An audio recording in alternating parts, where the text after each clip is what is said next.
வணக்கம் and welcome to the show interesting info. August 27 இன்னைக்கு international boxing டே அப்படின்னு சொல்லிட்டு ஒரு டே வந்து செலிப்ரேட் பண்ணுறாங்க. இந்த குத்துச்சண்டையை பொறுத்த வரைக்கும் பார்த்தீங்கன்னா 7000 வருஷத்துக்கு முன்னாடி நுபியா அப்படின்னு சொல்லிட்டு இந்த நைல் நதிக்கரை பக்கத்தில் வாழ்ந்துகிட்டு இருந்த மக்கள் தான் பார்த்தீங்கன்னா யூஸ் பண்ணி வந்திருக்காங்களாம்.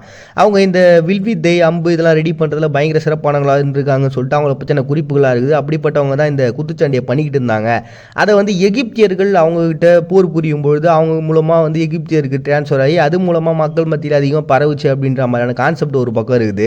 இன்னொரு பக்கம் பார்த்தீங்கன்னா இந்த ரிக்வேதம் நம்ம சொல்லுவோம் தெரியுங்களா, இது வந்து இந்த கிட்டத்தட்ட 3500 வருஷத்துக்கு முன்னாடி அந்த வேதத்திலேயே இதை பற்றின குறிப்புகள்லாம் இருக்கும். அதே மாதிரி மகாபாரதம் ராமாயணம் அப்படின்னு சொல்லிட்டு ஏகப்பட்ட விஷயங்களோட அந்த தமிழர்களுடைய மட்போர் அப்படின்ற ஒரு கான்செப்டாக இருக்கும். இந்த போர் புரியும் பொழுது பார்த்தீங்கன்னா 2 பேரில் யாருன்னா ஒருத்தருடைய இறப்பில் தான் அதனுடைய முடிவுன்றது தீர்மானிக்கப்படும். அந்த அளவுக்கு ரொம்பவுமே உத்வேகமான ஒன்றா ரொம்ப கொடூரமான ஒரு விஷயமாக தான் அது இருந்தது ஒரு காலகட்டம் வரைக்கும். அதே மாதிரி பார்த்தீங்கன்னா இந்த காவிரி பூம்பட்டினத்தில் கூட இந்த மாதிரியான இது நடத்துறதுக்குன்னு சொல்லிட்டு தனியாகவே அரங்கங்கள் அமைக்கப்பட்டிருக்கு அப்படின்னு சொல்லிட்டு அது சம்பந்தமான அந்த வரலாறு குறிப்புகள்லாம் கூட இருக்குது. ஸோ இப்படி ஏகப்பட்ட இடங்களில் சுமேரியாவினுடைய சிற்பங்கள் முதற்கொண்டு கிமு 1888 இந்த ஒலிம்பிக் நடந்தது முதற்கொண்டு ஏகப்பட்ட இடங்களில் இந்த குத்துச்சண்டையை பற்றியான நிறைய குறிப்புகள்ன்றது இருக்குது. அப்பத்துலேருந்து இந்த குத்துச்சண்டையை நான் ஃபாலோ பண்ணி தான் இருக்கிறேன். பட் ஆனால் இது பயங்கர ஃபேமஸ் ஆனது எப்போ அப்படின்னு பார்த்தீங்கன்னா அந்த சம்மர் ஒலிம்பிக்னு சொல்லிட்டு ஒரு ஒலிம்பிக் வந்து ஸ்டார்ட் பண்ணாங்க. அந்த சமயத்தில் வந்து பார்த்திங்கன்னா England, France, Belgium, Brazil, Netherlands இந்த நாடுகள்லாம் ஒன்றா சேர்ந்து இந்த குத்துச்சண்டைகள் அப்படின்றது நடந்துக்கிட்டே இருந்தது. அந்த வேர்ல்டு வாரில் நடந்துக்கிட்டு போயிட்டு இருந்தேன் அந்த கேப்பில், இந்த ஃபஸ்ட்டு வேர்ல்டு வார் முடிஞ்சதுக்கப்புறம். ஆனால் அதில் நிறைய பிழைகளும் நிறைய விதிமுறைகள் மீறல் அந்த மாதிரிலாம் நிறைய நடக்குது அப்படின்னு சொல்லிட்டு அது ஒரு கட்டத்துக்கு அப்புறம் ஸ்டாப் பண்ணிட்டாங்க. அதுக்கப்புறம் பார்த்திங்கன்னா உலகத்தினுடைய பல பகுதிகளில் இது பிடிச்சவங்க அப்படியே பண்ணிக்கிட்டே இருக்க ரஷ்யா என்ன பண்ணிட்டாங்க, அவங்களுடைய நேஷனல் குத்துச்சண்டையோட இதையும் சேர்த்துக்கிட்டு இன்டர்நேஷ்னல் லெவலில் இந்த வந்து செலிப்ரேட் பண்ண ஆரம்பித்தாங்க. ஸோ அவங்க வந்து ஜூலை 22 இந்த செலிப்ரேஷன்றதை பண்ணிக்கிட்டே இருந்தாங்க. அப்புறம் 2017 என்ன நடந்திருக்குன்னா ஒரு 300 குத்துச்சண்டை வீரர்கள் ஒன்றா சேர்ந்து ப்ராக்டிஸ் பண்ணது வேர்ல்டு ரெக்கார்டாகவும் அங்கீகரிக்கப்பட்டுச்சு. அதுக்கப்புறம் ஒரு 50,000 மக்களை வந்து ஒன்றா கூட்டி ஒரு 2 ஒலிம்பிக் சாம்பியன்ஸ் என்ன பண்ணியிருக்காங்க, அவங்க ப்ராக்டிஸ் பண்ணி அது ஒரு பெரிய லெவலில் பேசப்பட்ட ஒரு நிகழ்வாக மாதிரி 2021 வேர்ல்டு பாக்ஸிங் சாம்பியன்ஷிப் நடந்தது. அப்போ தான் இந்த டேட்டை சூஸ் பண்ணி இன்டர்நேஷ்னல் பாக்ஸிங் டே அப்படின்னு சொல்லிட்டு ஒரு டேவை உருவாக்கி குத்துச்சண்டையை கொண்டாடுறதுக்காக ஒரு டே வச்சுருக்காங்க August 27. Next rock paper scissor day அப்படின்னு சொல்லிட்டு ஒரு டே. இப்போ குழந்தைங்களாம் நிறைய பேர் விளையாடிக்கிட்டு இருப்பாங்க தெரியுங்களா, அந்த ஒரு விளையாட்டை கொண்டாடுறதுக்காக இளையதளவாசிகளால் உருவாக்கப்பட்டது. ஆனால் இதுக்கு பின்னாடி சுவாரஸ்யமான ஹிஸ்ட்ரியாக இருக்குதுங்க. ஏன்னா இது வந்து 1368 1644 இடைப்பட்ட காலத்தில் சீனாவில் மிங் வம்சத்தை சேர்ந்தவங்களால் இது உருவாக்கப்பட்டுக்கலான்னு சொல்லிட்டு வரலாற்று குறிப்பு இருக்கிறதோட, அதே மாதிரி ஹான் வம்சத்தை சார்ந்தவங்க, அதாவது கிமு 206 அப்பத்துலேருந்தே பார்த்தீங்கன்னா இந்த கான்செப்ட் ஹான்ற வம்சத்தில் இருக்குது அப்படின்னு சொல்லிட்டு அவங்க எழுதி வச்சுட்டு போன அந்த கான்செப்ட்லேயே இருக்குது அப்படின்ற மாதிரி நிறைய பேரோட கூற்றுகள் இருக்குது. இதே மாதிரி சேம் கான்செப்டோடைய விளையாட்டு பார்த்தீங்கன்னா ஜப்பானில் சன் சகுமி கென் அப்படின்னு சொல்லிட்டு இதை வந்து அவங்க குறிப்பிட்டு விளையாடிருக்காங்க. 1930 பார்த்தீங்கன்னா அமெரிக்காலையும் இதை வந்து விளையாடிருக்காங்க. 18ஆம் நூற்றாண்டுக்கு அப்புறம் தான் பார்த்தீங்கன்னா நிறைய நாடுகளுக்கு இது பரவ ஆரம்பிச்சு நிறைய பேர் வந்து அது விளையாடிக்கிட்டு இருந்தாங்க அப்படின்ற மாதிரி கான்செப்ட்லாம் ஏகப்பட்டது இருக்குது.